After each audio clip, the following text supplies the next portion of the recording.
Y tenemos que hablar de una tragedia nuevamente en Brasil, en Río de Janeiro. Tenemos que hablar de 10 muertos en un predio de inferiores del Club Flamengo. Vamos a hablar con nuestro corresponsal en Brasil, Alberto Armendáriz. Alberto, ¿cómo estás? Buenas tardes. Lamentablemente nos comunicamos nuevamente por una tragedia.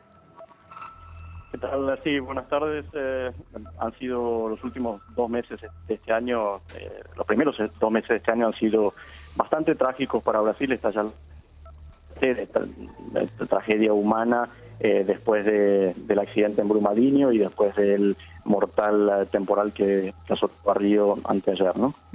Bueno, los cifras oficiales hablan de 10 muertos y que este incendio, Alberto, se originó por una falla en un aire acondicionado. Todavía no, las pericias están, los peritos están trabajando y no hay, la investigación va a durar varios días, pero de acuerdo a los primeros testimonios de testigos, de chicos que pudieron escapar con vida, sí habría comenzado el incendio en un aparato de aire acondicionado y no se descarta que haya habido un cortocircuito porque justamente por el temporal del otro día el mismo centro de entrenamiento había quedado sin luz y sin agua. No se sabe, no está muy claro si había vuelto la electricidad ayer o no, o si volvió justamente cuando comenzó el incendio que hizo que hubiese un golpe de energía. Una información que al principio se había dado que estaba errónea era que decía que de los 10 muertos solo 6 eran jugadores y el resto, los otros 4 eran empleados del club. No es así, son los 10 muertos y los 3 heridos eran todos jugadores. Los chicos muertos tenían entre 14 y 16 años y los 3 heridos entre 14 y 15. En el momento del incendio, en la pensión, en la parte de juveniles, había 26 personas. Contanos, Alberto, realmente es escalofriante, ¿no? Estamos hablando de todos niños con sueños, con futuro, que estaban allí en este predio de inferiores. Contanos cómo funcionaba este predio. Como varios de los grandes clubes brasileños, el Flamengo es uno de los principales equipos de Brasil y uno de los más importantes de Río. Tenían divisiones juveniles de chicos que venidos de todo el país, muchos del estado de Río de Janeiro, que se instalaban ahí para jugar al fútbol con la idea de hacerlo eventualmente de manera profesional. Había muchos chicos de afuera de Río de Janeiro, pero que al menos no hay que lamentar más víctimas porque justamente al no tener energía ni agua el lugar por el temporal, había muchos que habían sido liberados para ir a sus casas, los que tienen familia acá en Río de Janeiro, ¿no? Además hay 2 casos de 2 chicos que justo pasaron la noche en casas de amigos cerca en el barrio de Barra de Tijuca. Es decir, que la tragedia podría haber sido aún peor. Aún mucho peor, sí. Porque hoy justamente tenían entrenamiento, así que tenían que haber pasado la noche ahí todos los jugadores. Y como te decía, el ambiente acá es muy triste, de mucha angustia, y se organizaron grupos de hinchas de Flamengo y también algunos de otros equipos para rendir homenajes ahí en la entrada del centro de entrenamiento en Vargem Grande y rezar ahí por los chicos muertos.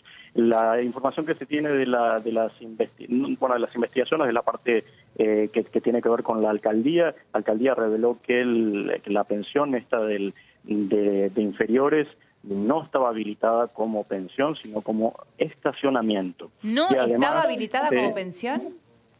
No tenía en el plano, en el proyecto, no estaba como un lugar de alojamiento, sino como un estacionamiento. Y además se descubrió que la documentación que tiene que ver relacionada con las medidas antiincendios no estaban al día. Eso lo reveló también el Cuerpo de Bomberos esta tarde. Bueno, esto la verdad que es para lamentar aún más, ¿no? Porque estamos hablando de una tragedia que entonces podría haber sido evitable. Claro, si todas las cosas estaban como correspondían. O sea, más allá de la habilitación que no tenía, que nos estás confirmando que entonces el lugar estaba habilitado como un lugar para estacionamiento y no como predio para alojar gente. ¿Qué se dice en estas horas de cuáles eran las condiciones en general de este predio donde vivían los chicos, el lugar que era su refugio, su casa? El centro de entrenamiento había sido construido en el 2014 y era de los más modernos de América Latina.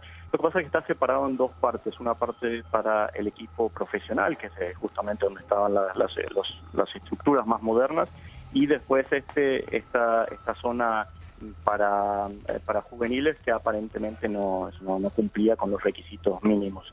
Ya la justicia, teniendo que haya responsabilidad penal de parte del Club Flamengo, el Ministerio Público está tratando haya creado un grupo una fuerza tarea que está estudiando de pedir un bloqueo de bienes a Flamengo para ayudar a las familias de las víctimas.